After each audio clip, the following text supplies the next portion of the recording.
এই যে পৌষ মাসের 29 তারিখ আসছে, দেখবেন সারা ভারতবর্ষ থেকে এই গঙ্গাসাগরে স্নান না করলে ওই বেটাদের উদ্ধারই হবে না। এইটা একটা মজার কথা জেনে রাখবেন বাবা। আমাদের বাঙালিদের দেখে না সবাই খুব হিংসা করে, সবাই আমাদের বাঙালিদের দেখে সবাই, সে ভারতবর্ষে উত্তরপ্রদেশ হোক আর সে পাঞ্জাব হোক, সে রাজস্থান, গুজরাট, মারাঠি যাই হোক, বাঙালিদের থেকে সবার খুব হিংসা। কারণ বাঙালির মতো বুদ্ধি কেউ তো চালাতে পারে না। ওই জন্য বাঙালিদের সব থেকে বেশি বুদ্ধি, ওই জন্য সব থেকে বেশি বুদ্ধিজীবী বাংলাতেই আছে। রবীন্দ্রনাথ ঠাকুর, বিবেকানন্দ, রামকৃষ্ণ, ঈশ্বরচন্দ্র বিদ্যাসাগর, সব বাংলা। নেতাজি সুভাষচন্দ্র, আশুতোষ মুখোপাধ্যায়, হ্যাঁ, চিত্তরঞ্জন, সবাই বাংলা। এই জন্য বাংলাকে দেখে খুব হিংসা। কিন্তু বেটারা জানে না, যত আমাদের হিংসা দেখে করো না কেন, আমাদের বাংলায় না এলে তোমাদের 14 পুরুষের উদ্ধার নাই। এই গঙ্গাসাগরে তো আসতেই হবে, তাহলে মরবে। ওই জন্য দেখবেন সারা বছর তার অপেক্ষা করে থাকে কবে গঙ্গাসাগর হবে। আমাদের একটা খনার একটা বচন ছিল, আপনারা হয়তো অনেকে শুনেছেন, যে শয়নোত্থান পাশমোড়া তার মধ্যে ভীমে ছোড়া, পাগলার 14 পাগলির 8, ইহাই নিয়েই কাল কাট। আর ইহাও যদি না পারিস তারে ভগার খালে ডুবে মরিস। এই যে মায়েরা তোমরা ব্রত টত করো, মানে সবার থেকে শ্রেষ্ঠ ব্রত কোনটা? একাদশীর ব্রত। যেমন আমাদের বছরে 24-25টা একাদশী আছে, তা 24টা যদি একাদশী হয়, তা আপনি যদি সব করতে নাও পারেন, শাস্ত্রে বলা আছে যে অন্তত 4টে একাদশী করলে 24টারই ফল পেয়ে যেতে পারো। তাহলে 24টা একাদশীর মধ্যে 4টে একাদশীর নাম কি কি? যেটা মূল একাদশী, প্রথম হচ্ছে শয়ন একাদশী, হ্যাঁ, তারপরে পার্শ্ব একাদশী, তারপরে উত্থান একাদশী, তারপরে ভৈনী একাদশী। এই 4টে একাদশী অন্তত তোমরা যেন করো। এবার ভক্ত বলছে 4 দিন, এতদিন ব্রত করতে হবে,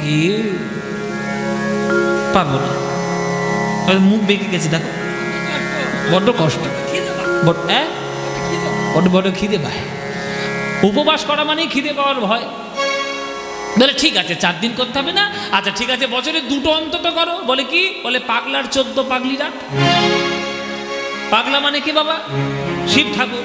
তাহলে পাগলার 14 মানে শিব ঠাকুরের 14 মানে শিব চতুর্দশী মানে শিবরাত্রি। হ্যাঁ, শিবরাত্রি করলে বিরাট বড় পুণ্য।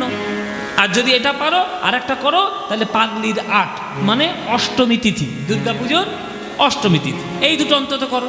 বলে 2টো বড্ড বাড়াবাড়ি হয়ে গেল না? 2টো অনেকটা আমার কাছে বড় বাড়াবাড়ি হয়ে যাচ্ছে। বলে ঠিক আছে, ইহাও যদি না পারিস তাহলে ভগার খালে ডুবে মরিস। তুই বছরে 4টে দিন একাদশী করতে পারবি না, বছরে 2টো দিন তুই ব্রত করতে পারবি না, তা তোর কিচ্ছু করতে হবে না, বছরে একটা দিন গিয়ে অন্তত গঙ্গার জলে ডুবে মর। ভগার খালে ডুবে মর। ভগার খাল মানে ভগীরথের খাল। ভগীরথ নিয়ে এসছে তো, ওই জন্য চলতি কথায় ভগার খাল বলে। তা কেউ যদি একবার সঠিকভাবে শ্রদ্ধা দিয়ে গঙ্গা স্নান করতে পারে, তাহলে তার জীবনে পুণ্য। যেমন সব তীর্থ বারবার, গঙ্গাসাগর একবার। তা কেউ যদি শ্রদ্ধা করে একবার অন্তত গঙ্গার জলে স্নান করে, তার হৃদয় থেকে, তার দেহ থেকে, মন থেকে আদি দৈবিক, আদি ভৌতিক, আদি আত্মিক এই ত্রিতাপ জ্বালা চিরকালের মতো দূর হবে। আর যার জীবন থেকে এই ত্রিতাপ জ্বালা দূর হয়ে যাবে, আর জীবনে তার কিছু অশান্তি থাকবে? যে পুরী ধামে যখন মহাপ্রভু ওই জগন্নাথের দিকে তাকিয়ে তাকিয়ে অঝোর ধারায় কাঁদত, নয়নের ধারায় মহাপ্রভুর একেবারে বক্ষস্থল ভেসে যেত, সেই জায়গায় কাঁদতে কাঁদতে চরণ চিহ্ন ওই পাথরে পড়ে গেছিল। মানে মহাপ্রভুর প্রেমাগ্নিতে একটা পাথর পর্যন্ত গলে গেছিল। পাথরটা মনে মনে ভাবলো যে গৌরাঙ্গ মহাপ্রভু জগন্নাথের দিকে তাকিয়ে এত নয়ন জল ঝরাচ্ছে, তার চরণ চিহ্ন যদি বুকে ধরতে পারি তাহলে জীবন আমার ধন্য হবে। আমি পাথর হয়েছি তাতে কি? মহাপ্রভুর চরণের চিহ্ন পড়ে গেল এই পাথরের উপর। সে পাথর এখনো রাখা আছে আলারনাথ মন্দিরে। ওই সাধারণ লোকেরা ওই পাথরের উপর পা দিয়ে দিয়ে চলে যেত। আর আমাদের রাধারমণ চরণ দাস দেব, বিরাট বড় বৈষ্ণব, তিনি ভাবলেন যে মহাপ্রভুর পদচিহ্নে সাধারণ লোক পায়ে দেবে। রাজার সঙ্গে কথাবার্তা বলে খুব বিশেষভাবে সলা পরামর্শ করে ওই নির্দিষ্ট ওই পাথরটুকু কেটে নিয়ে আলারনাথ মন্দির প্রতিষ্ঠা করেছেন। তাহলে একটা পাথর যদি বুঝতে পারে যে মহাপ্রভুর প্রেমের হৃদয়ের কেমন, আমরা তো মানুষ, আমরা কেন বুঝলাম না? তাহলে আমাদের হৃদয়টা পাথরের থেকে আরো কঠিন, তাই আমরা মহাপ্রভুর কৃপা বুঝিনি। যদি বুঝতাম তাহলে মহাপ্রভুকে নিয়ে এই রকম চারিদিকে আমরা উল্টো পাল্টা কিছু করতাম না, তার সঠিক অনুসরণ করতাম। তার হৃদয়ে, আমাদের হৃদয়ে তার প্রেম জায়গা দিয়ে তারই নাম গান আমরা মত্ত থাকতাম। কিন্তু এখনো কিছু দুর্ভাগা বাঙালি আছে যারা মহাপ্রভুর গুরুত্ব বোঝে না। ওই ভগবান হয়েছে কি না হয়েছে সেই নিয়ে শুধু মত্ত।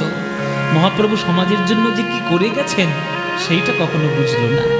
যদি বুঝবে যেদিন, সেদিন তার প্রেমও হবে, হৃদয়ে পাথরটাও গলবে।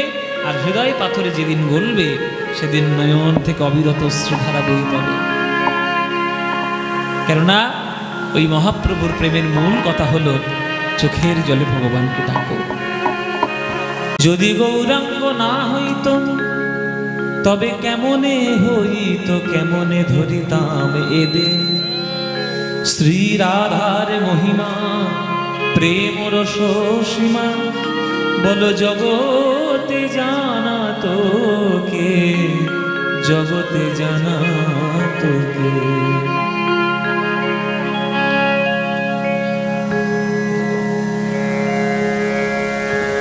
রাধারানীর প্রেম যে সর্বশ্রেষ্ঠ প্রেম এবং রাধারানীর ভক্তি যে সর্বশ্রেষ্ঠ ভক্তি, সেই ভক্তিটা না লাভ করতে পারলে আমরাও যে কৃষ্ণকে পেতে পারবো না, এই কথাটি মহাপ্রভু না এলে আমরা শিখতে পারতাম না। জগতের সর্বশ্রেষ্ঠ ধন প্রেমরত্ন, পঞ্চম পুরুষার্থ প্রেম। মীরা কহে বিনা প্রেম সে না মিলে নন্দলাল। প্রেমের সম্পর্ক ভগবানের সঙ্গে না হলে ভগবান আসবে না। একটা লোহা যতই ভারী হোক না কেন, চুম্বকের আকর্ষণে তাকে আসতেই হয়। ভগবান যতই ভারী হোক না কেন আর যতই তিনি মহান হোক না কেন, ভক্তরূপী চুম্বকের আকর্ষণে তাকে বারে বারেই আসতে হয়। সেই ভক্ত যদি চুম্বক না হয়, প্রেমের চৌম্বকত শক্তি যদি তার না থাকে, চৌম্বক শক্তিটা না থাকলে তাহলে প্রেম পাবে কি করে, আর প্রেম দেবেও বা কি করে? রাধারানী যেমন বৃন্দাবনের সকল ভক্তদের থেকেও সর্বশ্রেষ্ঠ ভক্ত হয়েছিলেন। কেন না তিনি তার জীবন যৌবন দেহ মন প্রাণ ভাব ভাষা বস্ত্র অলঙ্কার নিজের বলতে কিছুই নেই, সকল কিছু গোবিন্দের নামে উৎসর্গ করা। কিন্তু আপনি কি পেরেছেন সকল কিছু গোবিন্দের নামে উৎসর্গ করতে? আপনার 5 কাঠা জমি আছে, লিখে দিয়েছেন কৃষ্ণের নামে। আপনার 5 কাঠা জমির জন্য কৃষ্ণ বসে নেই, কিন্তু আপনার ভাব ভক্তি আপনি কি সম্পূর্ণ নিবেদন করতে পেরেছেন কৃষ্ণের চরণে? পারেননি। তাই সর্বশ্রেষ্ঠ প্রেম যদি হৃদয়ঙ্গম করতে না পারেন তাহলে ভগবানকে লাভ করা হবে না। সেইটি যদি মহাপ্রভু না আসতেন আমাদেরকে কেউ বোঝাতো না, কেউ জানতেই আমরা কোনোদিন পারতাম না। তাই যদি পদকর্তা লিখছেন পদাবলিতে, যদি গৌরাঙ্গ না হইতো কেমনে হইত, কেমনে ধরিতাম এ দে শ্রীরাধার মহিমা প্রেম রস সীমা জগতে জানাতো কে। এই বাংলায় গৌরাঙ্গ মহাপ্রভু জন্ম নিয়েছেন। মনে করুন মহারাষ্ট্রে তো গৌরাঙ্গ মহাপ্রভু জন্ম নেই। এই বাংলাতে ভক্ত প্রেম পাওয়ার জন্য ভক্তরা ভক্তদের চরণ ধুলি পাওয়ার জন্য যতটা গড়াগড়ি দেয়, কোনো মারাঠি ভক্ত দেয়? প্রেম পাওয়ার জন্য যে আকুলতা, কৃষ্ণ কৃষ্ণ বলে কাঁদা, সেটা কি কোনো ওই তামিলনাড়ুর কোনো ভক্ত দেয়? কোনো পাঞ্জাবের ভক্ত দেয় কি? না। তাদের কেন দেয় না? না তাদের দেশে গৌর হরি জন্মায়নি। আমরা অনেক ভাগ্যবান ভাগ্যবতী, এই বাংলায় গৌর হরি এসেছেন রাধা কৃষ্ণের প্রেম ভাণ্ডার নিয়ে। সেই প্রেম আমরা পেয়েছি, সেই হরিনামের মধ্যে সেই গৌরকেই যদি আমরা সম্মান জানাতে না পারি তাহলে বাঙালি হিসেবে জন্ম আমাদের বৃথা। হরি বল। যদি গৌরাঙ্গ না হইত কেমনে হইত, কেমনে ধরিতাম শ্রীরাধার মহিমা প্রেম রস সীমা জগতে জানা তোকে, জগতে জানা তোকে। গৌরাঙ্গনা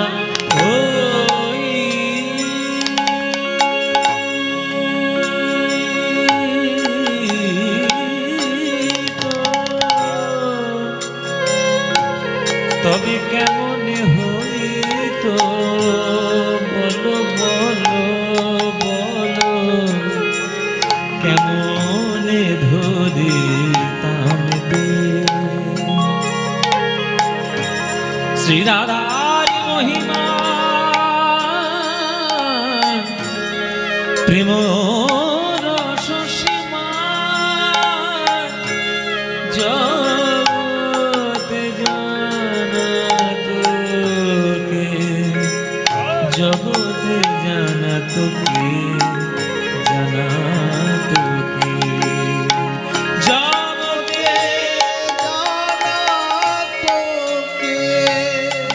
জগতে জানা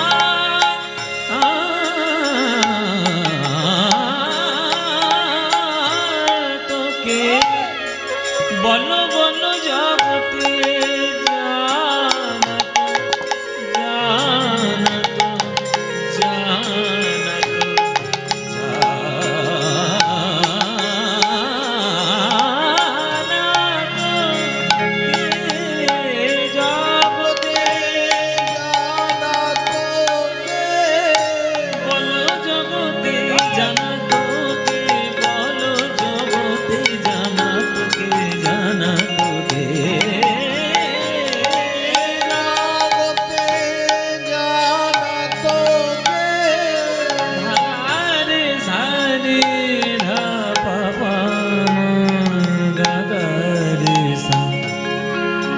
Sare ga dha pa ma ga re sare ga pa dha pa ma ga ni ni dha pa ma ga sa ni dha pa ma ga re sare ga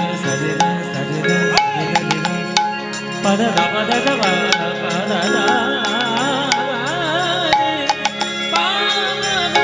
ga re sare ga pa ma dha pa ma ga re sare ga pa dha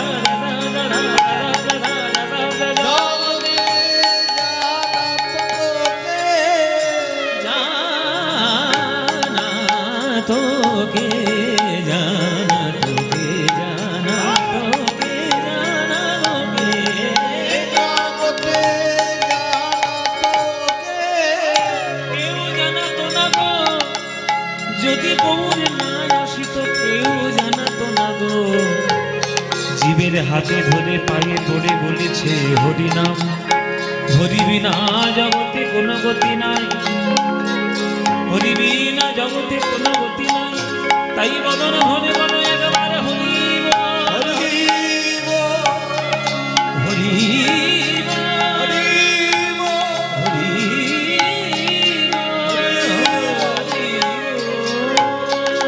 জগতে জানা তোকে বলো কে বাজানা তো কে বাজানা বলো কে বাজানা তো যদি গৌর না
জগতে জানা তোকে জগতে জানা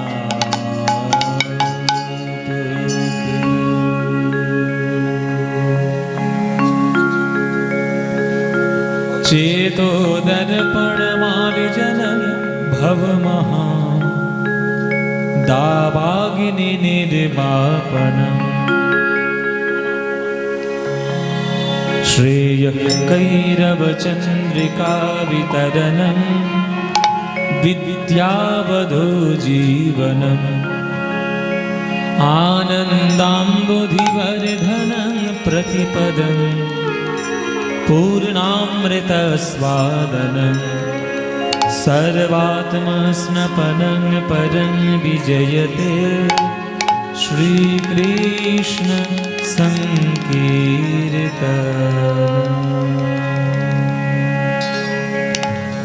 जय निताई। उपस्थित सकल कृष्ण अनुरागी गौर भक्तवृंदेर चरणे आमार कोटि कोटि दंडवत प्रणाम। आमार सकल गुरुवर्गेर चरणे आमार शत सहस्र कोटि दंडवत प्रणाम।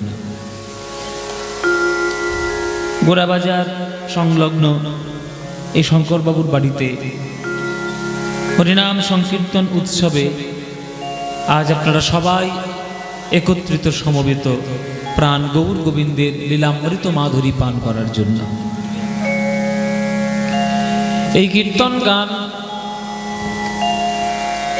সঠিক মনে সঠিকভাবে যদি কেউ আস্বাদন করে, সঠিক কীর্তন, তার মনের মধ্যে যে প্রেম ভাব তৈরি হবে সেটি পৃথিবীর অন্য কোনো গান বাজনার মধ্যে সেটি পাওয়া যায় না।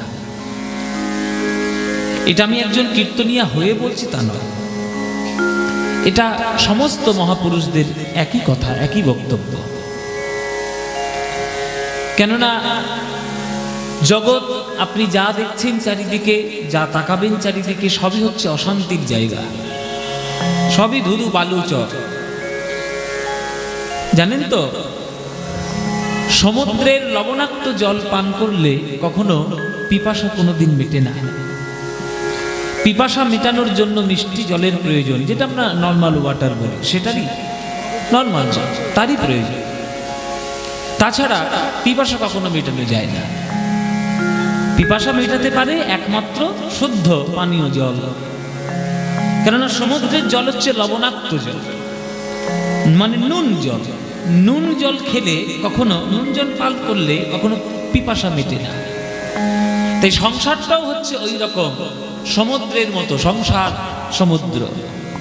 কিন্তু যেটাই আপনি পান করবেন, যেটাই আপনি খাবেন, সেটাই সবটাই হচ্ছে লবণাক্ত, কামনা বাসনা আসক্ত দিয়ে তৈরি। হয়তো ভাবছেন ওটা আপনি পান করলে বা ওটা খেলে হয়তো শান্তি হবে, মোটেও নয়, অশান্তি আরো বাড়বে। আপনি হয়তো খুব পয়সাওয়ালা হয়েছেন, খুব মালিক হলেন অনেক টাকা, ভাবলেন খুব সুখে শান্তিতে থাকবো, বিরাট বড় একটা টিভি কিনে নিয়ে এসছে, দিন রাত টিভি দেখছেন। টিভি দেখতে দেখতে নেশা আপনার এত হয়ে গেল, আপনি এত টিভি দেখলেন যে আপনার চোখটাই হয়ে গেল খারাপ। তাহলে টিভিটা কি আপনাকে শান্তি দিল? অশান্তি বাড়ালো। গরমে আপনি থাকতে পারছেন না, আপনার এসি একটা আপনি বাড়িতে কিনে নিয়ে এলেন।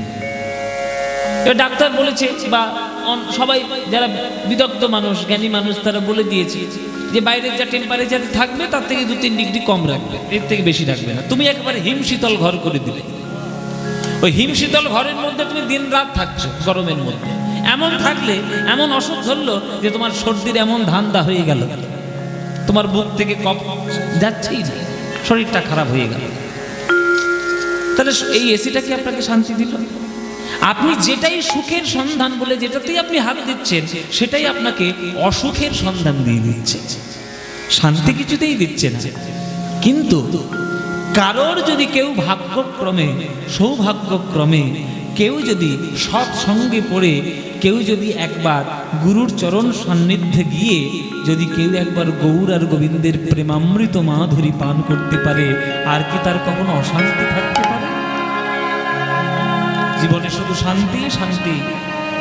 দেখবেন যারা ভক্ত হয় তাদের কাছে এসি গাড়ি নাই, এসি বাড়িও নাই, কিছুই নাই, রাস্তার পাশে হয়তো পড়ে আছে, একটা কচু পাতা মাথায় দিয়ে হয়তো বসে আছে, কিন্তু তার মতো শান্তিতে আর কেউ থাকতে পারে না।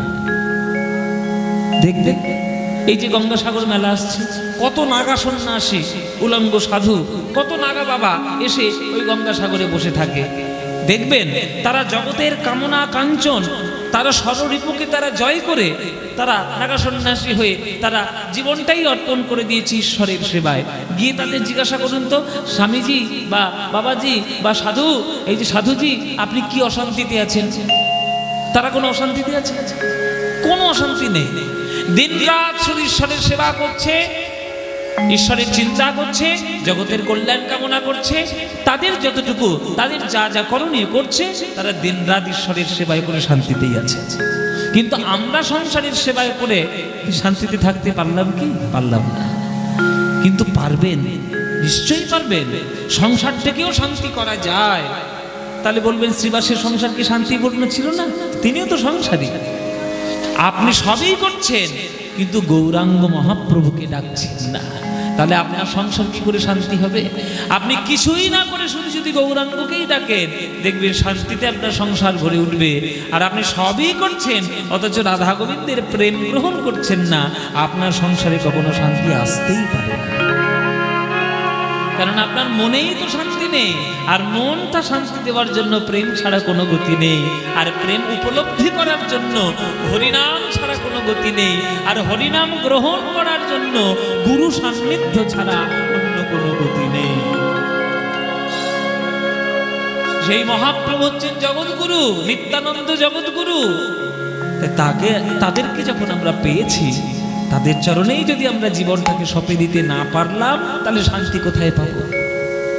এই যদি গৌরাঙ্গ না হইতো, তবে কেমনে হইতো কেমনে ধরিতাম দে শ্রীরাধার মহিমা প্রেম রসসীমা জগতে জানাতো কে। কত সহজ কথা, কিন্তু কত চিরসত্য কথা পদকর্তারা লিখে দিয়ে গেছেন পদাবলিতে।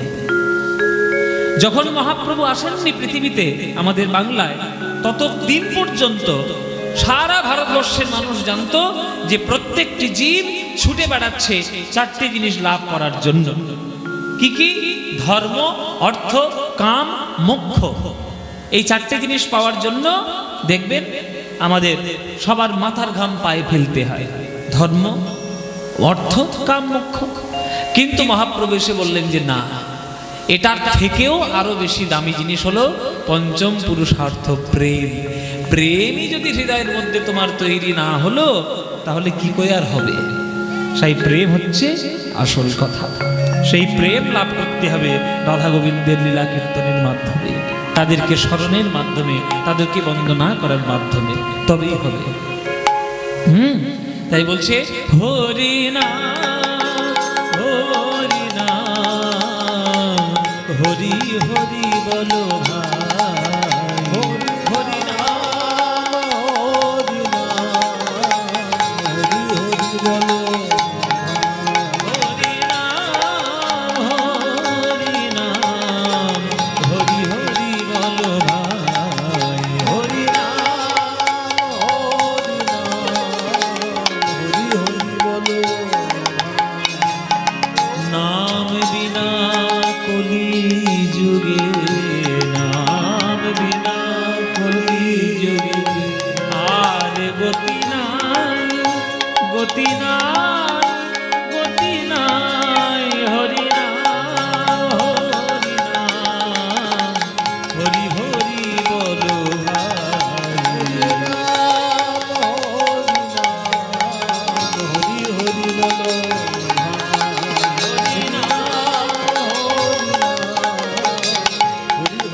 হরিনাম।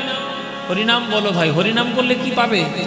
এই যে মায়েরা, তোমরা যে তোমার পাগলের মতো বিকেলবেলায় কীর্তন শুনতে চলে এসছো, হরিনাম শুনতে, মাথা খারাপ হয়েছিল সব? তোমাদের মাথা খারাপ হয়েছে তো? আর ডেফিনেটলি মাথা খারাপ, 100% মাথা খারাপ হয়েছে। নইলে ঘরের কাজ ফেলে তুই আর ওই সিরিয়াল সিনেমা ফেলে তুই এখানে কেউ কীর্তন শুনতে আসে না? পাগল ছাড়া কেউ কীর্তন শোনে না, কি ঠিক কি না? মায়েরা বলছে বাবা তুমি আমাদেরকে সরাসরি ভাবে পাগল বলে দিলে। পাগল হয়েছেন তো ভালোই তো হয়েছে, জেনে রাখবেন পাগল ছাড়া কিছু হয় না, যে পাগল হবে সেই সব কিছু পাবে। মহাপ্রভু নামের পাগল, রামকৃষ্ণ ঠাকুর মায়ের নামে পাগল, বিবেকানন্দ জগতের কল্যাণের কাছে পাগল, লোকনাথ বাবা সেও জগতের কল্যাণের কাছে পাগল। যে পাগল না হবে সে কি করে হবে? পাগল হতে হয়। দেখবেন পাড়ার মধ্যে কোনো ছেলে মেয়ে যদি খুব ভালোবাসে একে অপরকে, লোকে বলে না পাগলের মতো ভালোবাসে। তা পাগলের মতোই তো ভালোবাসাটা চাই, তাহলে পাবেন কি করে? আপনি সুস্থ স্বাভাবিক থাকলে ভগবানকে পাবেন না। কেননা যখনই আপনি ভগবানকে ডাকতে যাবেন বিচার বুদ্ধি আপনার বাধা দেবে। কিন্তু রামকৃষ্ণ পাগলের মতো মাকে ভালোবাসে, বলে তুই দেখা দিবি নি, দেখ আমি তোর সামনে কি করি। বলে মায়ের খাড়াটা পেড়ে নিয়ে এসে নিজের মুন্ডু কাটতে বলে মায়ের সামনে উদ্ধত হয়েছে। পাগলের মতো উদ্ধত হয়েছিল বলেই ওই জগত্তারিণী মা সঙ্গে সঙ্গে রামকৃষ্ণের হাত ধরেছে। তো ওই পাগলের মতো ভালোবাসাটা না থাকলে ভগবানকে পাবো কি করে? ওই পাগলের মতো ভালোবাসা চাই। তাহলে হরিনাম শুনলে কি হবে মায়েরা? এই যে কীর্তন শুনতে এসছো, বিনা লাভের আশায় কেউ আসে নাকি? লাভ তো নিশ্চয়ই থাকবে। কি লাভ? দেখেছো কত বড় পাপী নিয়ে আমি ঘুরছি। দেখো বলে অনেক পাপ করেছি বাবা জীবনে, ওই জন্যে সেই লক্ষ্মীকান্তপুর থেকে বহরমপুরে গঙ্গার পাড়ে এসে বসেছি কীর্তন করতে, তাই না? এ বলছে পাপ ক্ষয় করবে। ও মায়েরা তোমরা কি করতে চাও? তোমরাও পাপ ক্ষয় করতে চাও? হায় হায় রে, গঙ্গার পাড়ে থেকে তোমাদের পাপ এখনো ক্ষয় হয়নি? এই যেখানেই তো গঙ্গা, গঙ্গায় পরশী মুক্তি। এক কৃষ্ণ নামে যত পাপ হরে, পাতকের সাধ্য নাই তত পাপ করে। তাহলে হরিনামটাকে শুধু পাপ ক্ষয় করার জন্য না, আর কি আছে? আর কি? এখানে পাশেই একটা শ্মশান আছে না, এক্ষুনি পুড়িয়ে দিলে স্বর্গে যাবে। এ বলছে স্বর্গে যাবো। তাই কীর্তন শোনা বা কীর্তন গাওয়ার উদ্দেশ্য যদি কারোর পাপ ক্ষয় হয়, স্বর্গ পাওয়া হয়, এটা তো আসল লাভ নয়। চৈতন্য চরিতামৃত কি বলছে দেখতে হবে, শাস্ত্র কি বলছে। কেহ কহে নাম লইলে পাপ হয় ক্ষয়, কেহ কহে নাম লইলে স্বর্গ প্রাপ্তি হয়। কিন্তু ঠাকুর হরিদাস কহে নামের শুধু দুই ফল নয়, নাম লইলে কৃষ্ণ পদে মধুর প্রেমের উদয়। কীর্তন শুনতে এসে, কীর্তন গাইতে এসে, কীর্তন করতে এসে তুমি যদি ভগবানের প্রতি প্রেম কুড়িয়ে নিতে না পারো, তাহলে আর কি হলো? প্রেম হলো আসল কথা, প্রেম হলো আসল কথা। তাই হরিনামের প্রধান লাভ বা কীর্তনের প্রধান লাভ রাধা গোবিন্দের প্রেম আস্বাদন করা। সেই প্রেম শিখিয়েছে কে? মহাপ্রভু। মধুর বৃন্দা বিপিন মাধুরী, মধুর বৃন্দা বিপিন মাধুরী, মধুর বৃন্দা বিপিন মাধুরী, প্রবেশ চাতুরী সার, মধুর বৃন্দা বিপিন মাধুরী, প্রবেশ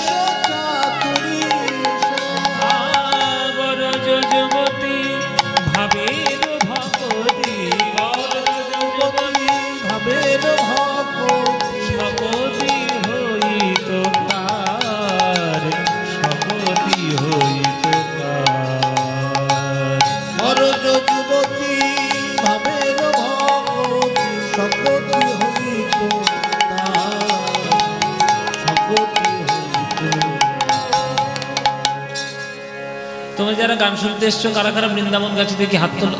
বৃন্দাবন কে গেছে? বাহ, এ তো অনেকেই গিয়েছে। আচ্ছা নবদ্বীপ কে গেছে? হাত তোলো। নবদ্বীপ, ওরে বাবা সব গেছে নবদ্বীপ। বলে বাবা পাশের জেলা, আর নবদ্বীপ যাবো না তো কোথায় যাবে? আচ্ছা পুরী ধামে গিয়েছে কজন? হাত তোলো। পুরী, ওরে বাবা সবাই গিয়েছে।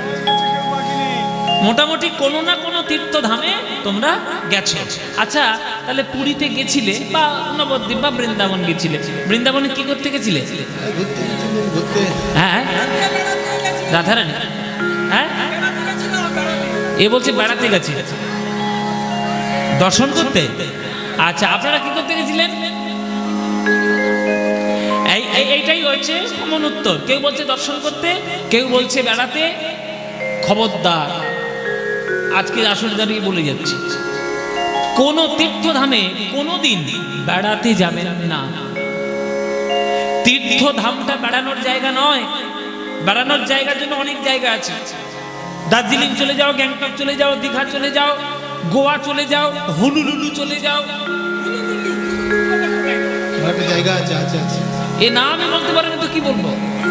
হনুলুলু নয়, হনুলুলু, ওটা জাপানে আছে। তুই যেতেই পারবি না কোনোদিন। আমি আপনাদেরকে বলি, বেড়ানোর জায়গায় বেড়াতে যান, দয়া করে ভক্ত সঙ্গ ছাড়া তীর্থধামে কোনোদিন যাবেন না। কেননা অভক্তদের সঙ্গে নিয়ে তীর্থে গেলেই তারা শুধু ভালো হোটেল খুঁজবে আর গিয়ে বাথরুম খুঁজবে। এইটা এখনকার দিনে স্বভাব বাবা, বাস্তব কথা বলছি। কিন্তু তীর্থধামটা তীর্থ করতে গেছি, সেখানে হোটেল খুঁজতে গেছি না বাথরুম করতে গেছি? একদম নয়। কোনোদিন আপনারা ভক্ত সঙ্গ ছাড়া তীর্থে যাবে, এটা ভেতরের কথা, আমি বাইরের কথা বলছি। কেন না, তীর্থধামটা বেড়ানোর জায়গা নয়, তীর্থধামটা প্রবেশ করার জায়গা। ওখানে বসে সাধনা করতে হয়।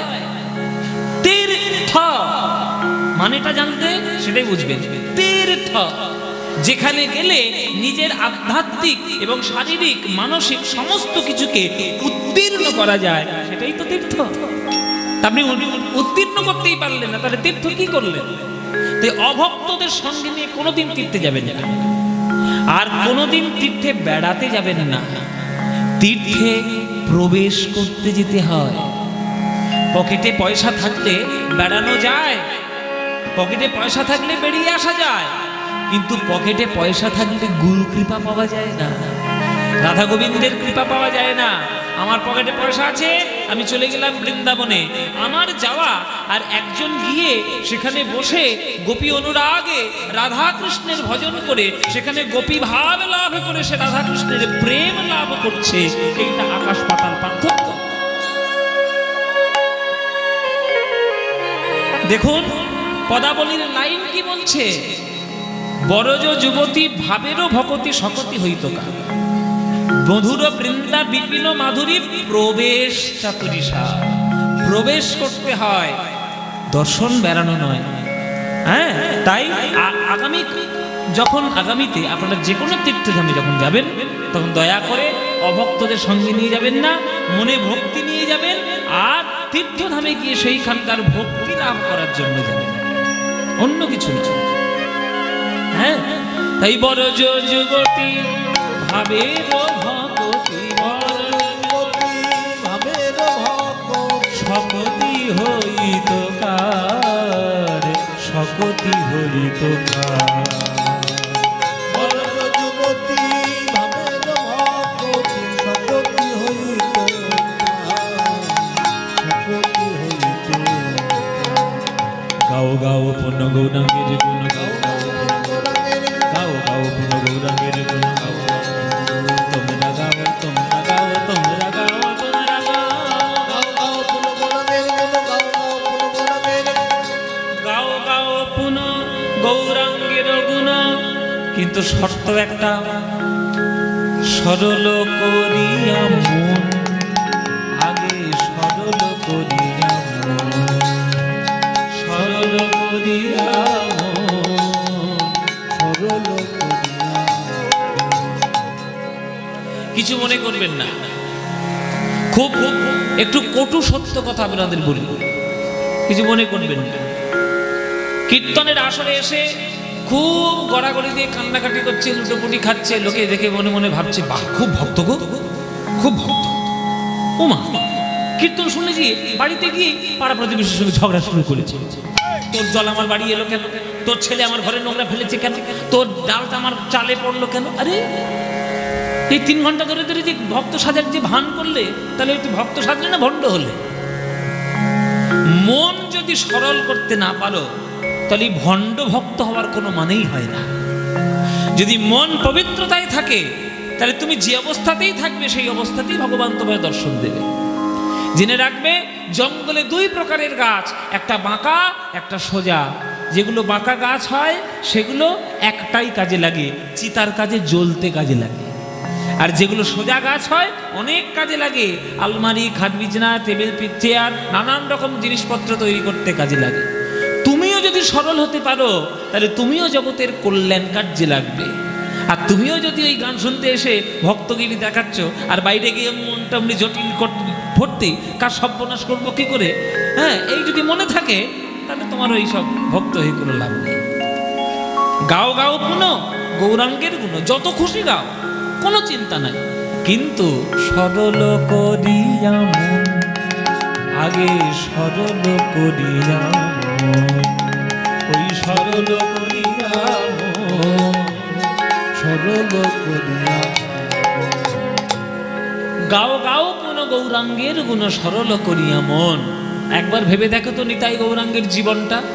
এ ভব সংসারে এমন দয়াল, হে ভব সংসারে এমন দয়াল, এ ভব সংসারে এমন দয়াল, হে ভব সংসারে এমন দয়াল, নাহি পাবে একজন, হে ভব সংসারে এমন দয়াল, নাহি পাবে একজন, এমন দয়াল আর পাবে না। এমন দয়াল আর পাবে আমার না। নিতাই গৌরাঙ্গের মতো এমন দয়াল আর পাবে না। নিতাই গৌরাঙ্গের মতো এমন দয়াল আর পাবে তোমরা না। খুঁজে খুঁজে দেখতে পারো এমন দয়াল আর পাবে না। খুঁজে খুঁজে দেখতে পারো এমন দয়াল আর পাবে তোমরা না। বিচার করে দেখতে পারো এমন দয়াল আর পাবে না। বিচার করে দেখতে পারো এমন দয়াল আর পাবে তোমরা না। খুঁজে খুঁজে দেখতে পারো এমন দয়াল আর পাবে না। খুঁজে খুঁজে দেখতে পারো এমন দয়াল আর পাবে না। যারা হাতে ধরে পায়ে পড়ে এমন দয়াল আর পাবে না। হাতে ধরে পায়ে পড়ে এমন দয়াল আর পাবে ও না। হাতে ধরে পায়ে পড়ে হরি বল বলে, হাতে ধরে পায়ে পড়ে হরি বল বলে, হাতে ধরে পায়ে পড়ে হরি বল বলে, হাতে ধরে পায়ে পড়ে হরি বল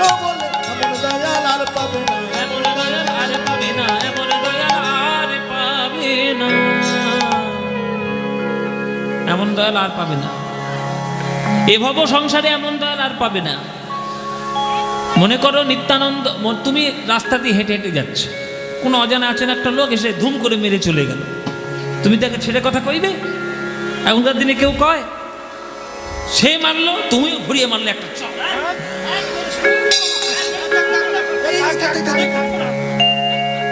শুরু করে দিলে, সেও মারলো তুমিও মারলো, শুরু করে দিলে মারামারি। নিত্যানন্দ হরিনাম দিয়েছিল বলে নিত্যানন্দের কপালটা ফাটিয়ে দিয়েছিল জগাইয়ার মাথায় কলসির কানা মেরে। বলো তো মায়েরা, নিত্যানন্দ ঘুরিয়ে চড় মেরেছিল? মেরেছিল? কি বলেছিল নিতাই? মেরেছিস কলসির কানা, তা বলে কি প্রেম দেব না? প্রেম দেবার জন্য এসেছি ওরে জগাই, ওরে মাধাই, আমাকে মেরে যদি তোরা সুখ পাস তোরা আরো মার, আবার মার, কিন্তু তোদের হাতে ধরি পায়ে পড়ি, একবার তোরা হরি বলবো,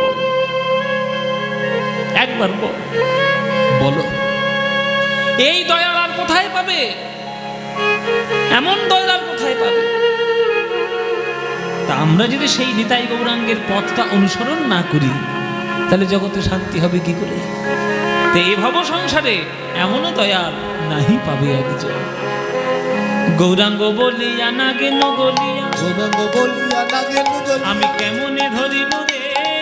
গৌরাঙ্গ বলিয়া না গেল গলিয়া, কেমনে ধরিলু রে?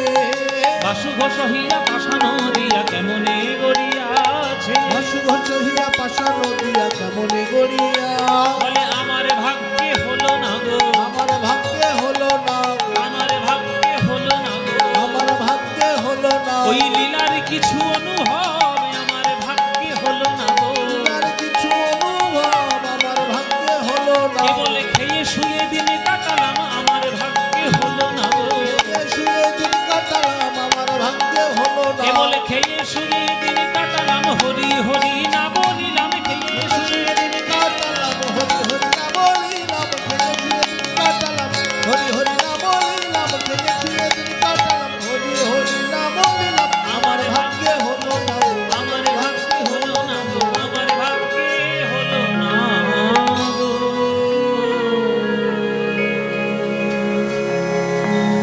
পদকর্তা বাসুদেব ঘোষ বলছে আমার ভাগ্যে হলো না। তাহলে বাসুদেব ঘোষ হচ্ছেন গৌড়চন্দ্রিকার সর্বশ্রেষ্ঠ পদকর্তা, তিনি বলছেন আমার ভাগ্যে হলো না। মায়েরা, চিন্তা করুন তাহলে আমাদের দশা কি, আমাদের কি দশা। তাই যতক্ষণ পারবেন, যতক্ষণ সুযোগ থাকবে, যতক্ষণ আপনাদের ভালো লাগবে, মনে হবে গৌরাঙ্গের নাম গাইবেন সঠিকভাবে, সুন্দরভাবে, নইলে হবে না। জানো, সেই মহাপ্রভুর গৌরচন্দ্রীকে একটা আস্বাদন করলাম আমরা। আজকের আমরা যে বিষয়টা আস্বাদন করব, সেই বিষয়টা মহাপ্রভুর সঙ্গে রিলেটেড, সম্পর্কিত। জেনে রাখবেন, এমনি এমনি কোনো কথা জগতে হট করে প্রচার হয়ে যায় না। প্রত্যেকটা জিনিসের একটা মাধ্যম থাকে। আমরা প্রেম পেয়েছি কার জন্য? মহাপ্রভুর জন্য। কিন্তু মহাপ্রভু প্রথম প্রেমের সন্ধান কাদের কাছ থেকে পেয়েছেন, তাদের কথাও যদি আমরা না জানি, তাহলে সঠিক শ্রদ্ধা মহাপ্রভুকে করা হবে না। মহাপ্রভু যখন শ্রীকৃষ্ণ চৈতন্য হয়ে গেছিলেন, তখন পুরীধামে যখন থাকতেন, 5 জনের রচনা মহাপ্রভু নিজে আস্বাদন করতেন।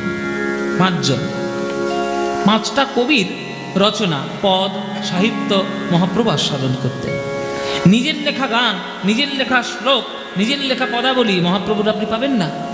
কেবলমাত্র শিক্ষা স্টক ছাড়া মহাপ্রভুর অন্য কোনো কথা লেখা নেই। আপনি বাজারে খুঁজে খুঁজে দেখুন কোন বইটা শ্রী চৈতন্য মহাপ্রভুর লেখা, বাজারে পাবেন না। মহাপ্রভু গ্রন্থ লিখেছিলেন, কিন্তু সবগুলোই গঙ্গার জলে বিসর্জন দিয়ে দিয়েছিলেন। কারণ মহাপ্রভু জানতেন যে আমার লেখা গ্রন্থ যদি পাঠ করে সবাই, তাহলে আমার ভক্তরা ওই আমার লেখা গ্রন্থগুলো নিয়ে অহংকার করতে শুরু করবে। আমার যারা ভক্ত, তাদের যে রচনা, তাদের যে পাণ্ডিত্য, সেগুলোকে শ্রদ্ধা জানাবে না। সেগুলো নিজের যা রচনা সব শুধু গঙ্গার জলে ভাসিয়ে দিলেন। আর শুধু 8খানা শ্লোক মহাপ্রভু ভক্তদের জন্য বলে গেলেন। সেই 8খানা শ্লোকই আমরা সবসময় পাঠ করি জীবনে। কিন্তু মহাপ্রভু যাদের কাছে প্রেম রত্ন পেয়েছেন, সন্ধান পেয়েছেন, তারা হলেন 5 জন। 5 জন কে কে? চৈতন্য চরিতামৃতে পরিষ্কার করে লেখা, চণ্ডীদাস বিদ্যাপতি, রায়ের নাটক গীতি, কর্ণামৃত গীত গোবিন্দম, স্বরূপ রামানন্দ সনে, মহাপ্রভু রাত্রি দিনে গায়ে শোনে পরম আনন্দ। 5 জন কবি মহাপ্রভুর জীবনের মোড় ঘুরিয়ে দিয়েছিলেন। সেই 5 জন কবি হলেন, প্রথম হচ্ছে বীরভূমের চণ্ডীদাস ঠাকুর, দ্বিতীয় হচ্ছে জয়দেব গোস্বামী, 3 নম্বর হচ্ছে কৃষ্ণদাস, মানে আমাদের বিল্লমঙ্গল ঠাকুর, যে কৃষ্ণ কর্ণামৃতম গ্রন্থ লিখেছিল, বিল্লমঙ্গল ঠাকুর। রায় রামানন্দের গান মহাপ্রভু অত্যন্ত ভালোবাসতেন। আর 5 নম্বর আজকের আমরা যার কথা বলবো, তার জীবন, তিনি হলেন মিথিলার কবি বিদ্যাপতি। তৎকালীন যুগের শ্রেষ্ঠ কবি ছিলেন বিদ্যাপতি। যেমন আধুনিক কালের শ্রেষ্ঠ কবি রবীন্দ্রনাথ ঠাকুর, তৎকালীন যুগের শ্রেষ্ঠ কবি ছিলেন বিদ্যাপতি। এই বিদ্যাপতির মিথিলায় বাড়ি। তিনি মিথিলার মানুষ হয়েও, বিহারের মানুষ হয়েও, তার যা বৈষ্ণব পদাবলীতে কন্ট্রিবিউশন, তার যা দান, তার যা রচনা, সেটা কেউ কোনোদিন অস্বীকার করতে পারবে না। ওই জন্য বিদ্যাপতি বিরাট বড় ভক্ত, বিরাট বড় কবি। তাই সেই বিদ্যাপতির কথা আজকের আমরা আস্বাদন করব। আপনারা খুব মন দিয়ে শুনবেন। জীবনে কেমন ভক্ত হলে আপনার সন্তান সন্ততিরাও তারা ভক্ত হবে, সেই সন্ধানটা আজকে পেয়ে যাবেন। জয় নিতাই।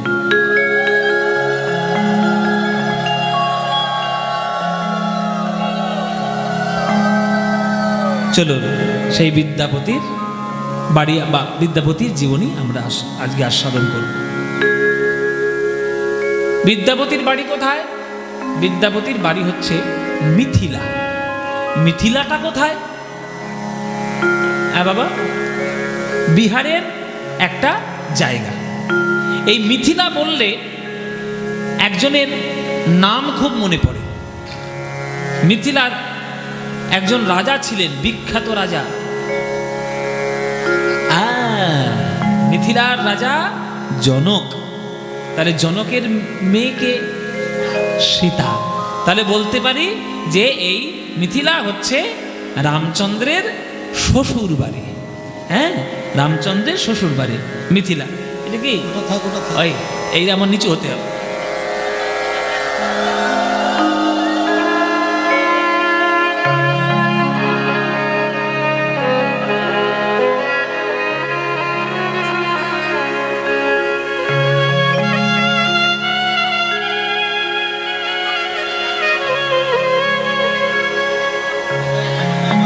ঠিক আছে, হ্যাঁ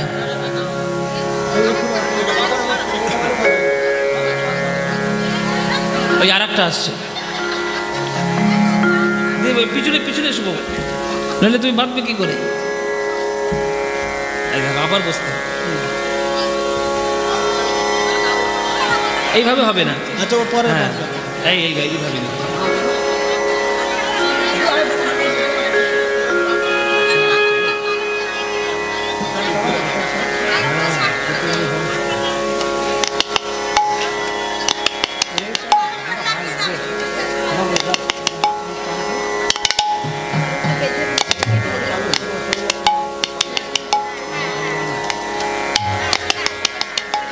হয়েছে?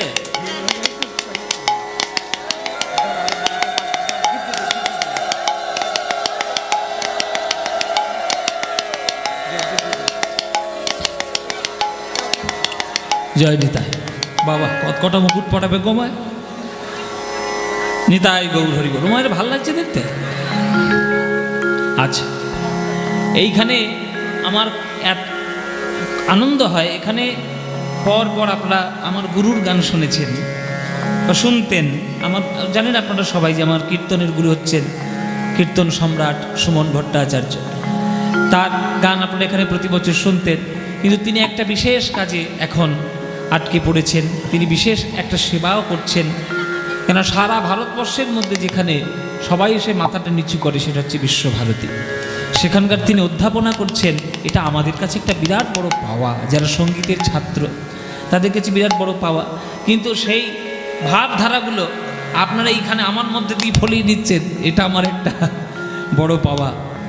তাই আমার গুরুর কাছে আমার প্রণাম, আমার কোটি কোটি তার চরণে দণ্ডবোধ। কেন গুরুর আশীর্বাদ ছাড়া জীবনে কিছুই এগোনো যায় না।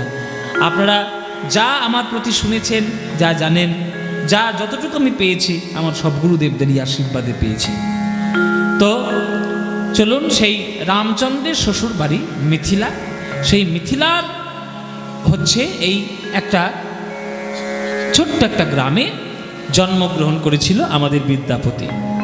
বিদ্যাপতির বাবার নাম ছিল গণপতি ঠাকুর। আস্তে আস্তে মায়ের আস্তে।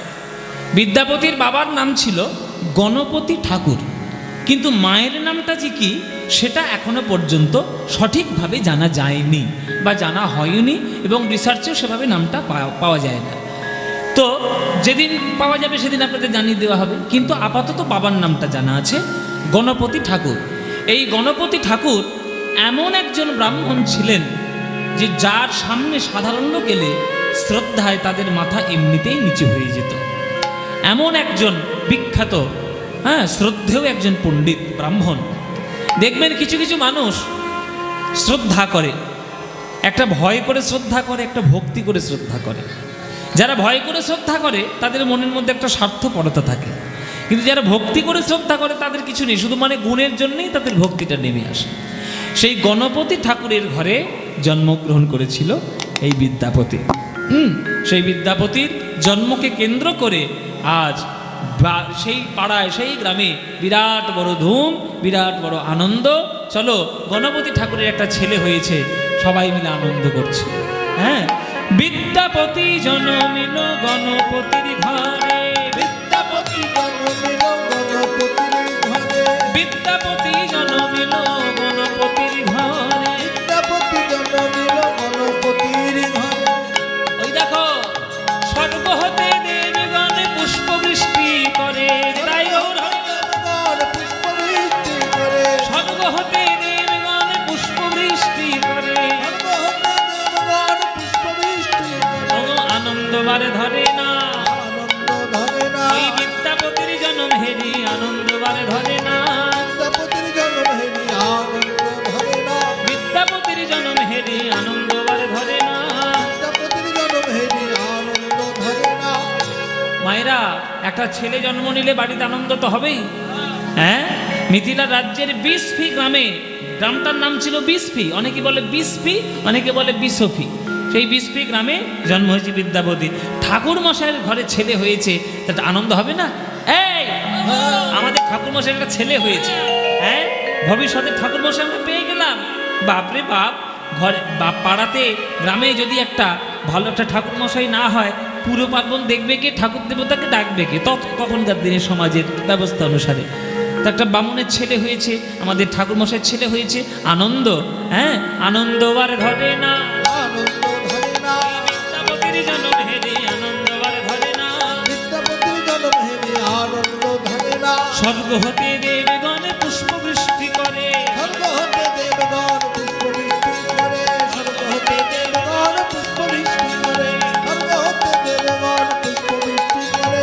বিদ্যাপতির জনম হেরে আনন্দ না ধরে, বিদ্যাপতির জনম হেরে আনন্দ না ধরে, তাদের আনন্দ আর ধরে না, আনন্দ ধরে না। তারা উলুধ্বনি সবাই করে আনন্দ আর ধরে না, উলুধ্বনি সবাই করে আনন্দ ধরে না। তারা হরিধ্বনি সবাই করে হরি হরি হরি বলে, উলুধ্বনি সবাই করে হরি হরি হরি বলে, উলুধ্বনি সবাই করে হরি হরি হরি, উলুধ্বনি সবাই করে হরি হরি হরি বলে, উলুধ্বনি সবাই করে হরি হরি হরি বলে। আনন্দ ধরে না, আনন্দ ধরে না, আনন্দ ধরে না। খুব আনন্দ, একটা ছেলে হয়েছে, খুবই আনন্দ, পাড়া প্রতিবেশী খুবই আনন্দিত, ছেলে হয়েছে বলে কথা, দলে দলে মিলে সবাই দেখতে যাচ্ছে। হ্যাঁ, ছেলেকে দলে দলে সবাই দেখতে যাচ্ছে ছেলেকে। এই ঠাকুর মশাই ছেলে দেখো চল। দেখতে দেখতে ছেলের অন্নপ্রাশনের দিন চলে এলো। হ্যাঁ, আপনাদের এদিকে অন্নপ্রাশন হয় তো? নিশ্চয়ই নিশ্চয়ই হয়, কারণ সবাই হয়, রাইস সেরিমনি। হ্যাঁ, বলছে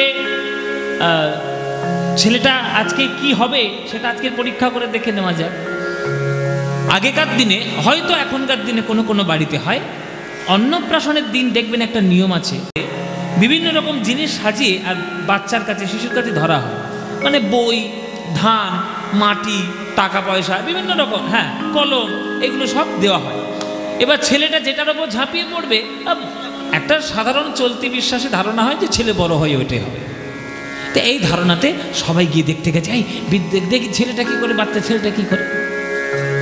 মায়েরা অন্নপ্রাশনের দিন ধুমধাম করে অন্নপ্রাশন হচ্ছে, বড় একটা, হ্যাঁ, থালার মধ্যে একদিকে একটা ভাগবত রাখলো, একদিকে মাটি রাখলো, সোনা রাখলো, ধান দুব্বা রাখলো, সব কিছু রেখে বিদ্যাপতির সামনে ধরা হয়েছে।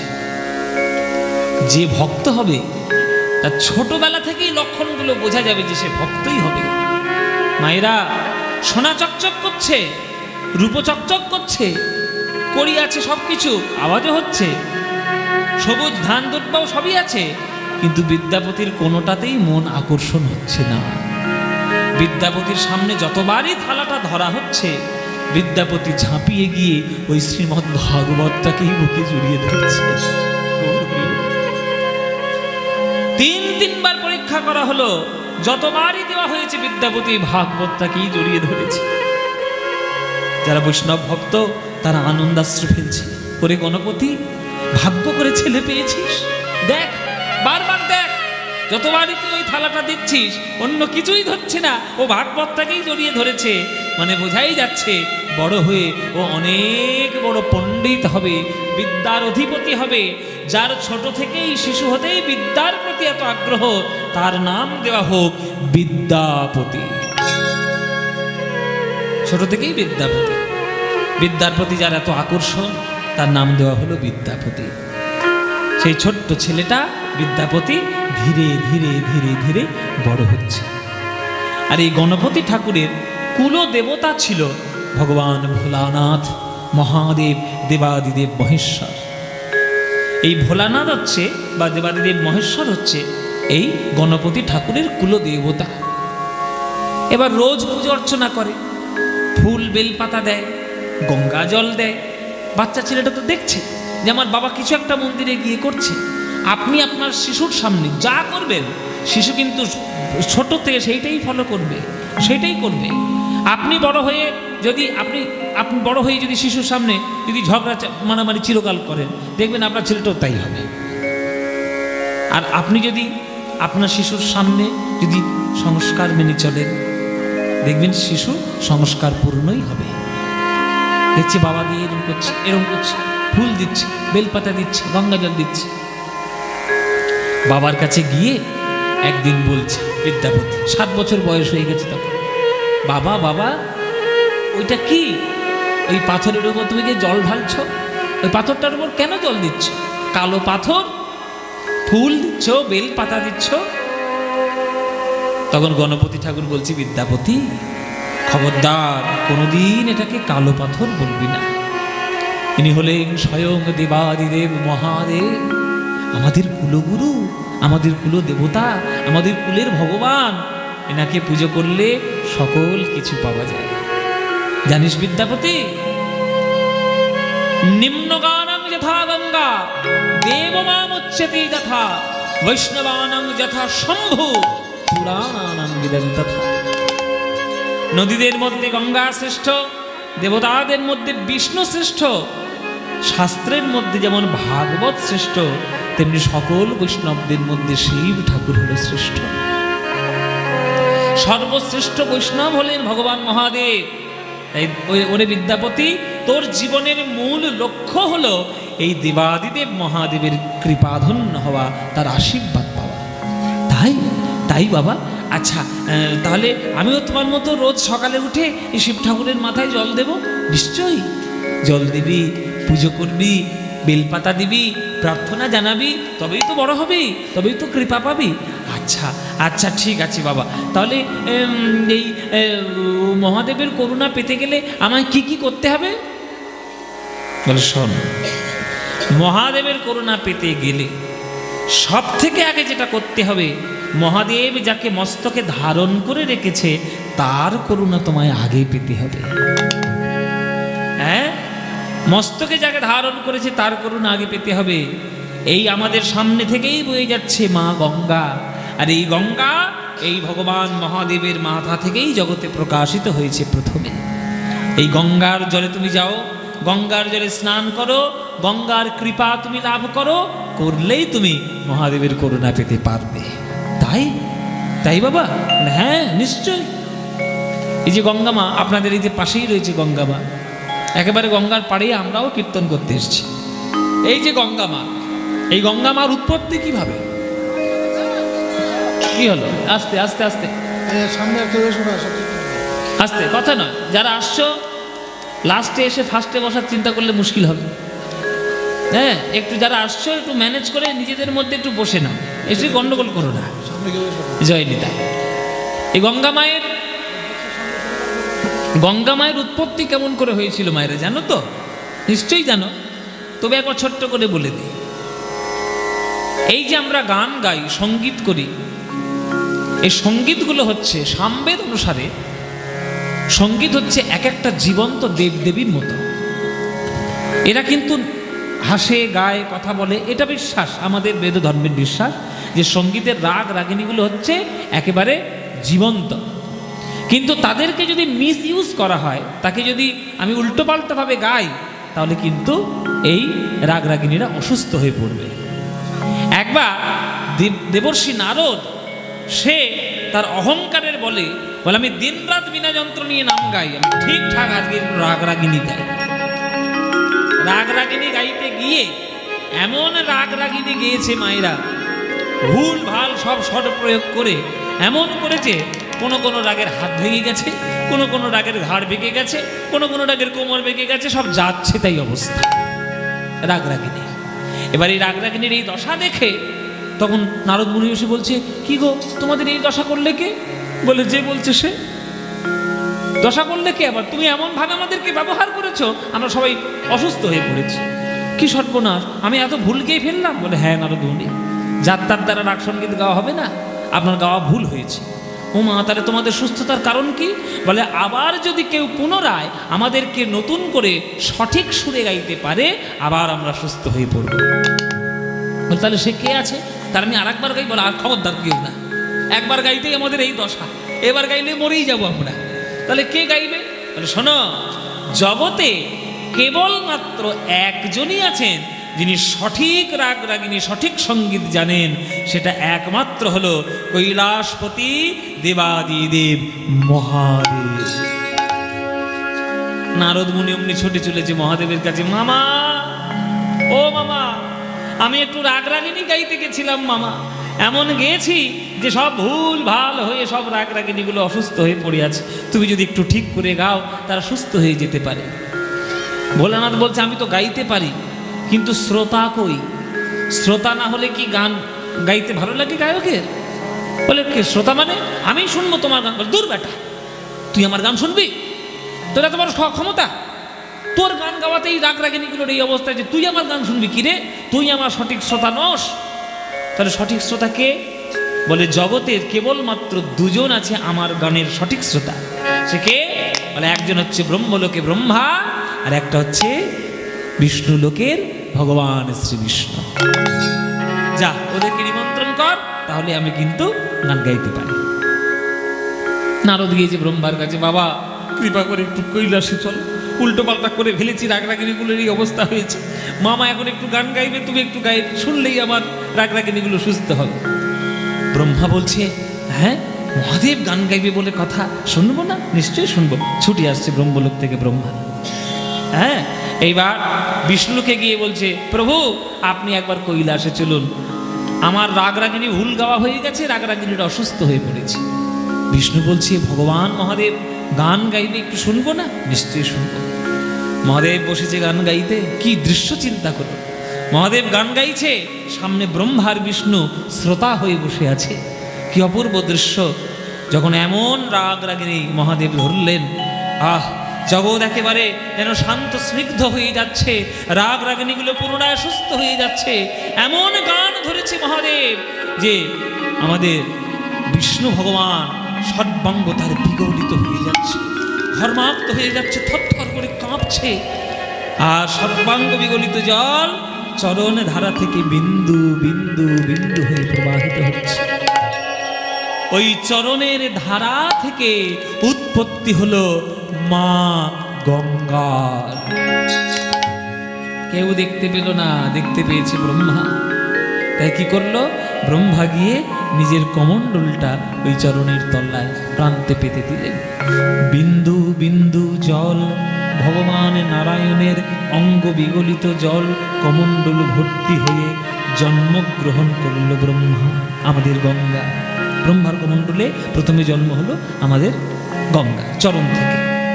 এই যে চরণ থেকে জল পড়ে কমণ্ডলের মধ্যে পড়লো, এটা কিন্তু কেউ জানে না ব্রহ্মা ছাড়া, ব্রহ্মাই জেনে রেখেছে, ব্রহ্মার কমণ্ডলের মধ্যে স্থিত রয়েছে।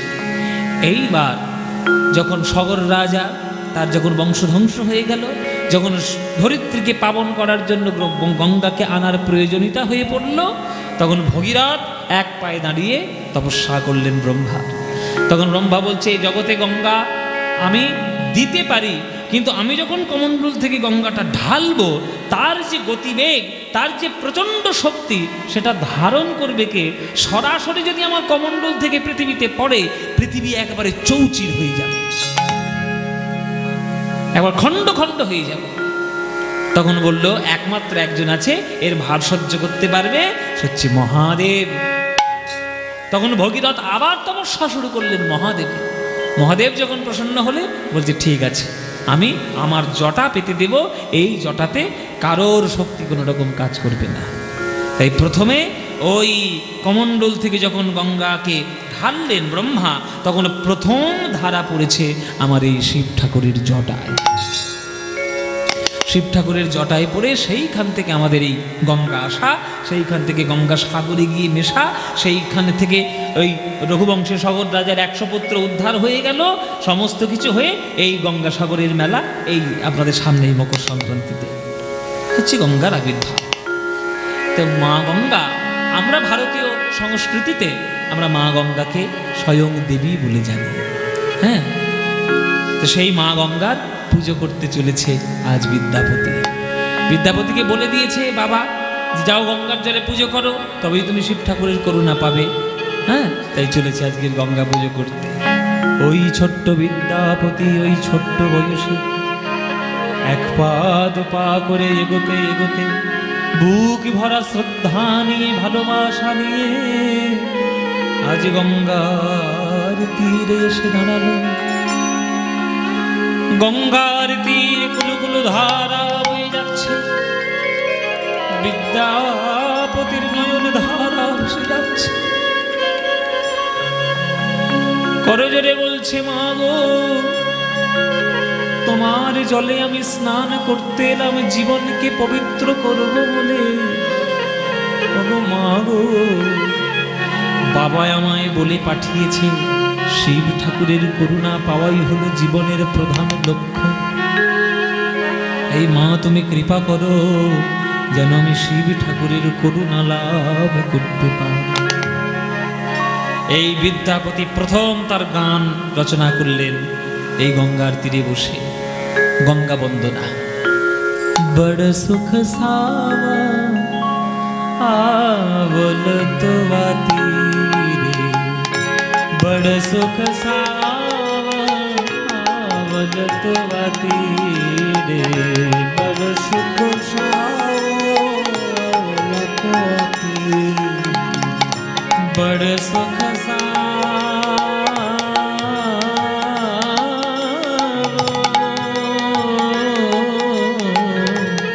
बड़ सुख सावल तो तेरे, बड़ सुख सावल तो तेरे, छोड़त ही निकट नयन भावनी रे, छोड़त ही निकट नयन भावनी रे, छोड़त ही निकट नयन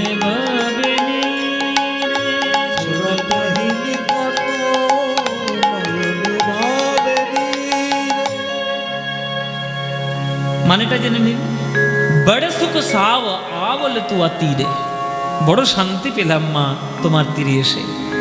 এবার এই এক পলকের একটুখানি শান্তি পেয়ে এমন আমার একটা মন তোমার সঙ্গে আমার সম্পর্ক হয়ে গেল, এখন তোমার কুল ছেড়ে তোমার তট ছেড়ে আমায় যে চলে যেতে হবে এই কথাটা ভাবতে গিয়েই আমার বুকের ভিতরটা কাঁপছে। ছোড়াতা হি নিকট নয়নে ভাবিনি রে, কত সুন্দর কথা দেখো। ওইটুকু বয়সে কত উপলব্ধি ওই বিদ্যাপতি, যে তোমার চরণ ছেড়ে আমি চলে যাব, তোমার কুল ছেড়ে চলে যাব, সেটা ভাবতে গিয়ে আমার চোখে জল আসছে না। মা গঙ্গা, তোমার বিষ্ণুর চরণ থেকে তোমার জন্ম, ব্রহ্মার কমণ্ডলে তোমার স্থান, আর মহাদেবের জটার মধ্যে তোমার প্রথম প্রকাশ স্থল। আজকে তোমার তীরে আমি স্নান করতে এসেছি মা। এই স্নান করেই যেন আমার জীবন হয়ে গেল পবিত্র, কিন্তু পবিত্র জীবন যখনই আমি তোমায় ছেড়ে যাব ভাবছি আমার হৃদয়টা বড় কাঁপছে। হ্যাঁ, একে অপরাধ ক্ষমা মোরে জানি, একে অপরাধ ক্ষমা হে মোরে জানি, একে অপরাধ ক্ষমা মোরে জানি, একে অপরাধ ক্ষমা হে মোরে लागल पाए माए तुआ पानी, लागल पाए माए तुआ पानी, लागल पाए माए तुआ पानी, लागल पाए माए तुआ पानी। এই অপরাধটা আমরা সবাই করি। বিদ্যাপতি বলছি, মা গঙ্গা, তোমার বুকে আমি স্নান করতে এলাম কত বুক ভরে আশা নিয়ে, কিন্তু আশা মাত্রই যে আমার একটা অপরাধ হয়ে গেল। কি অপরাধ হলো? এই অপরাধ তো আমাদের সবারই হয় মা। গঙ্গার জল আমাদের পায়ে লেগে যায়। মা যদি গঙ্গা হয়, যার জন্ম বিষ্ণুর চরণ স্থলে, হ্যাঁ, তার গায়ে গিয়ে আমি পা দিচ্ছি, তাহলে কত বড় অপরাধী আমি। অপরাধ হচ্ছে, অপরাধ হচ্ছে তো নিশ্চয়ই হচ্ছে। তাহলে মুক্তি পাবো কি করে? ওই জন্যই তো, ওই জন্য তো ভক্ত জীবনগুলো শিখতে হয়, শুনতে হয় আস্তে আস্তে। আপনারা গঙ্গাসাগরে যান, আর আপনার পাশের গঙ্গা নদীতে যান, বা আপনি কোনো সমুদ্রে যান, সমুদ্রে আপনাকে নামতে হবে, গঙ্গাতে আপনার নামতেই হবে, নেমে আপনাকে স্নান করতেও হবে। স্নান যখন করতে হবে, এটা কি খুলে না,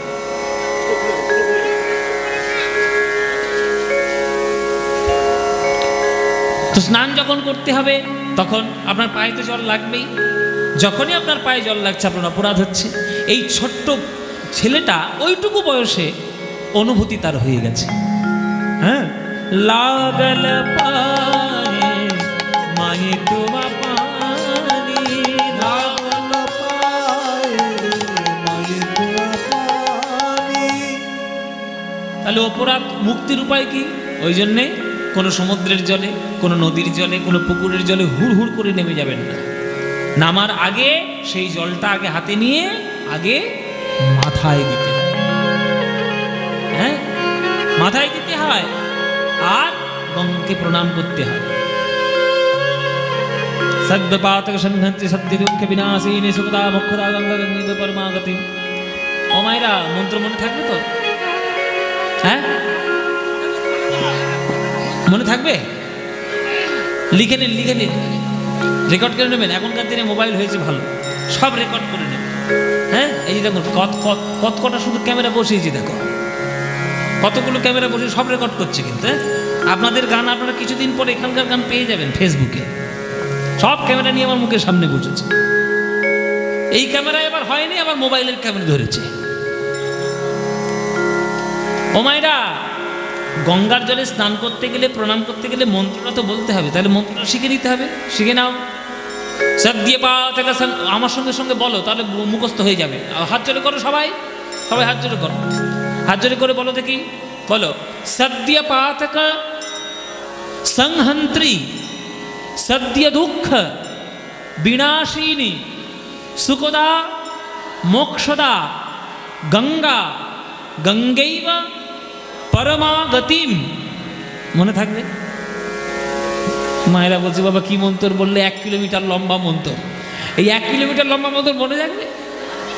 ও মায়েরা, মনে থাকবে না? আচ্ছা, যদি মনে না থাকে তাহলে একটা শর্ট মন্ত্র বলে দিই। শর্ট মন্ত্র, এখনকার দিনে সব শর্ট ফর্ম। শর্ট মন্ত্র একটা বলে দিই, কিচ্ছু করতে হবে না। জলটা একটু হাতে করে নেবে, নমো গঙ্গে নমো গঙ্গে নমো গঙ্গে। বলতে পারবে তো? এইটুকু বলতে পারবে তো? ও মায়েরা, এইটুকু বলতে পারবে তো? ব্যাস, এইটুকু বললেই হবে। মূল কথা হলো আপনার শ্রদ্ধা। ওই যে গঙ্গা জলটা নিয়ে আপনি যে মাথায় দিচ্ছেন, মাতৃ সম্মান করে তাকে যে মস্তকে আপনি ধারণ করলেন, এই শ্রদ্ধাতেই আপনি অপরাধ থেকে মুক্তি পাবেন। হ্যাঁ বাবা, ওই যে পায়ে জল লাগছে, एक अपराध क्षमा मोरे जानी लागले पाए माए तुआ पानी। মা তোমার জল আমার পায়ে লেগে আমার বড় অপরাধ হয়ে গেল। মায়ের বুকে পা দিয়েছি, কত বড় অপরাধ করেছি, এই অপরাধটি তুমি ক্ষমা করো। এক অপরাধ ক্ষমা মোরে জানি, এক অপরাধ ক্ষমা হে মোরে জানি। লাগল পায়ে মায়ে তুয়া পানি, লাগল পায়ে মায়ে তুয়া পানি। কি করিব জপ তপ যোগ ধ্যানে, কি করিব জপ তপ যোগ ধ্যানে, কি করিব জপ তপ যোগ ধ্যানে, কি করিব জপ তপ যোগ ধ্যানে। जन्म की तारथ एक ही स्नाने, जन्म की तारथ एक ही स्नाने। गो जन्म की तारथ एक ही स्नाने, जन्म की तारथ एक ही स्नाने। কি করিব জপ তপ যোগ ধ্যানে। তাই বিদ্যাপতি লিখছে কি করিব জপ তপ যোগ ধ্যানে, কি করিব জপ তপ যোগ ধ্যানে। जन्म की तारथ एक ही स्नाने, जन्म की तारथ एक ही स्नाने। भणय विद्यापति समझहु तो, भणय विद्यापति समझहु तो। आहा अंत काले जनि बिसरि मोहि, अंत काले जनि সারা জীবন তোমার কাছে তপস্যা করে এসেছি মা, তোমার চরণ চিরকালই বুকে ধরব মা। শুধু একটা তুমি আশীর্বাদ করে যেও, যেন মরণকালে যেন তোমার এক বিন্দু জল মুখে আমি নিতে পারি, আর তোমার জল মুখে নিয়ে যেন জীবনটি ধন্য করে গোবিন্দের চরণে আমি লাভ করতে পারি। মরণের সময় আমরা সবাই বলি, দে দে রে বাবা এক ফোঁটা গঙ্গা জল দে। কেন বলি? গঙ্গা তো সাধারণ জল নয়, গঙ্গা তো স্বয়ং বিষ্ণুর পাদপদ্ম সিক্ত জল। তাহলে বিষ্ণুর পাদপদ্ম সিক্ত জলের এক বিন্দু যদি মরণকালে মুখে পড়ে, তাহলে অন্তত জীবনটি উদ্ধার। এটা আমাদের বিশ্বাস। যারা বিশ্বাস করবে করবে, করবে না করবে না, সেটা কিছু করার নেই। কিন্তু আমাদের বিশ্বাস যে আমরা এই হরির চরণ পাবো, এইটা বিশ্বাসে তাই আমরা গঙ্গা জল মুখে দিই। তাই বলছে, জনম কি তারত এক সিনানে ভর্ণয়ে বিদ্যাপতি সমঝৌতোয় অন্তকালে জনি বিসরি হুমোয়।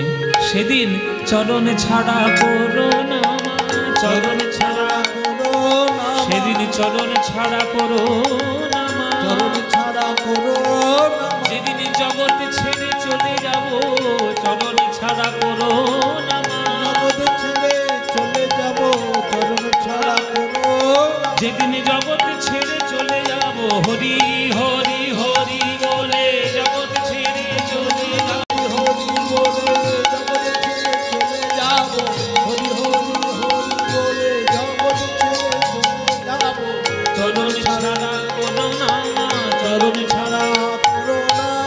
অন্তকালে জানি বিসরি হমোহে, অন্তকালে জানি বিসরি হমোহে, অন্তকালে জানি বিসরি হমোহে।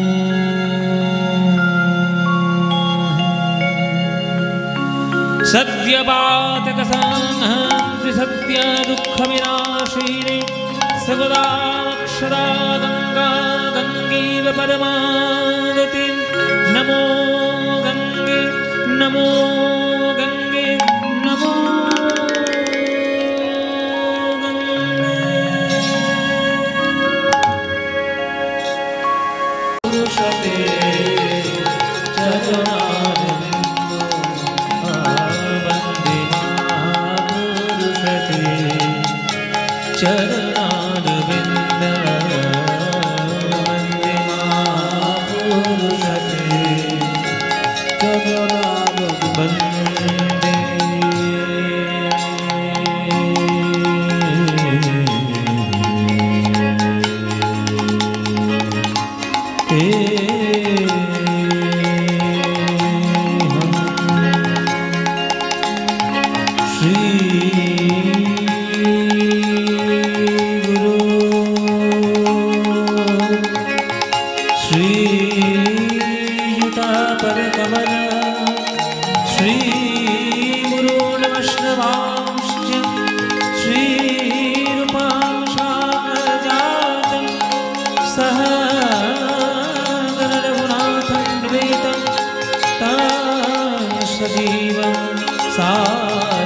साद्वैतमस्ववधूतं परिजनसहितं श्रीकृष्णचैतन्यदेव श्रीराधाकृष्णपादान्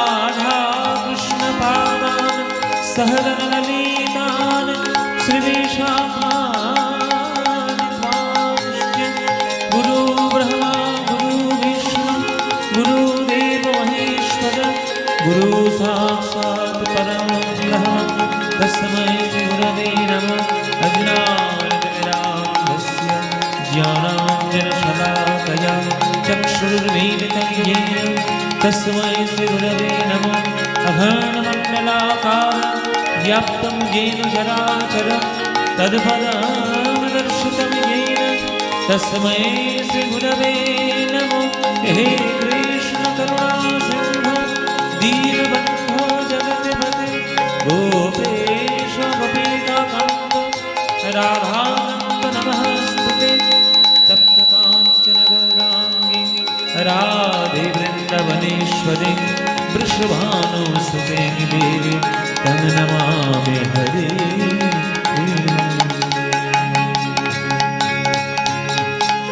वन्दे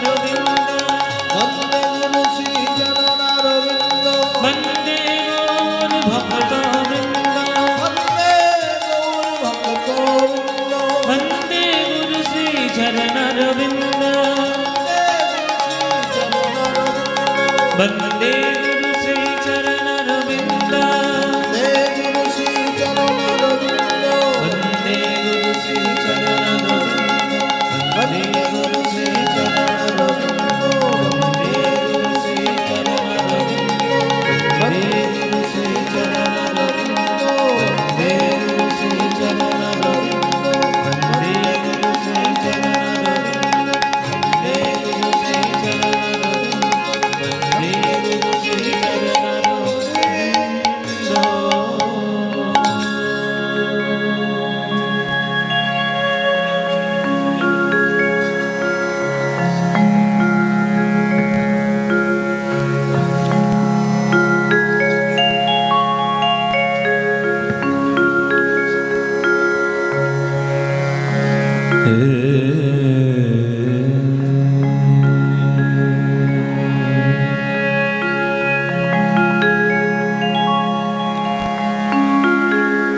যদি গৌরাঙ্গ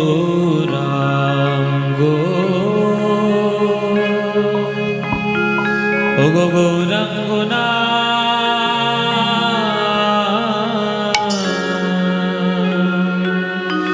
হই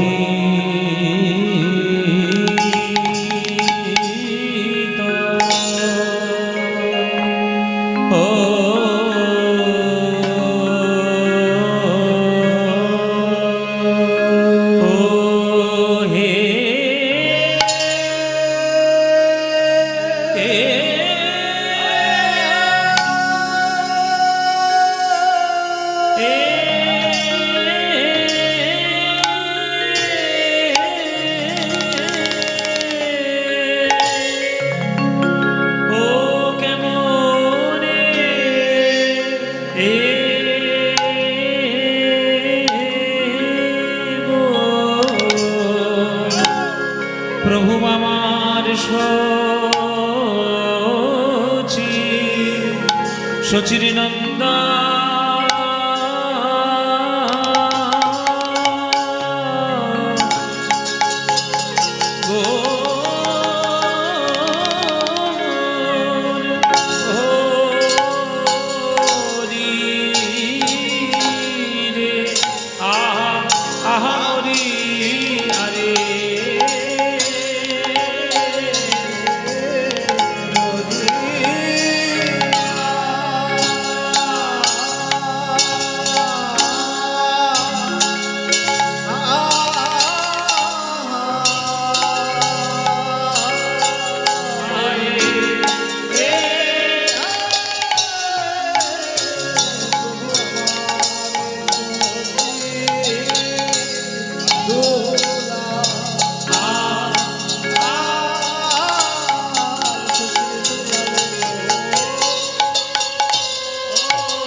গৌরাঙ্গনা